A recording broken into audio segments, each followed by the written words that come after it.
Mas kaabang-abang ang Game 4 ng Governors Cup Finals dahil nakaisa na ang Barangay Ginebra at ang TNT naman susubukan umabante ng 3-1. So mukhang magiging matindi ang labanan nila bukas.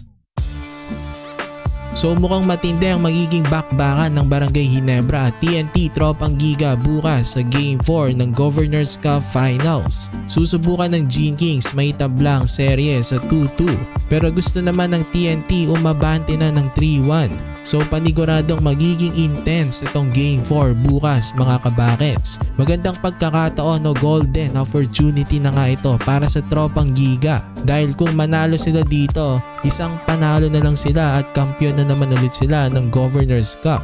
Habang sa Barangay Ginebra, alam nila mahirap mabaon ng 1-3 kaya sobrang halaga ng game na ito para sa kanila.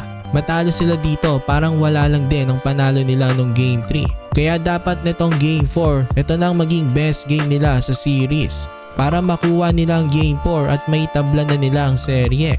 Sa Games 1 to 3, masasabi nating wala pa doon ang ideal game ng Ginebra. Nag-average lang si Justin Brownlee ng 20 points sa first 3 games ng series. Okay naman na numero yan pero mababa yan kumpara sa mga numero niya before finals. Kadalasan 30 points o mahigit pa doon ang kaya nitong gawin ni Brownlee. Nung semis nga ng Game 4 kontra sa Beermen, naka 49 points itong si JB. So inaabangan ng Ginebra ang ganitong klaseng performance ni Brownlee.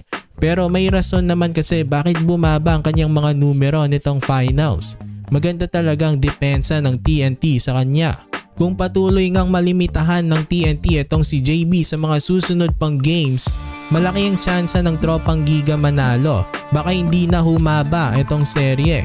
Para sa Ginebra, kung maganda ang depensa ng TNT sa kanilang import, kailangan din nilang makontain naman ang import ng TNT na si Rondae Hollis Jefferson. So far sa first 3 games na outperform ni Rondae Hollis Jefferson si Brownlee.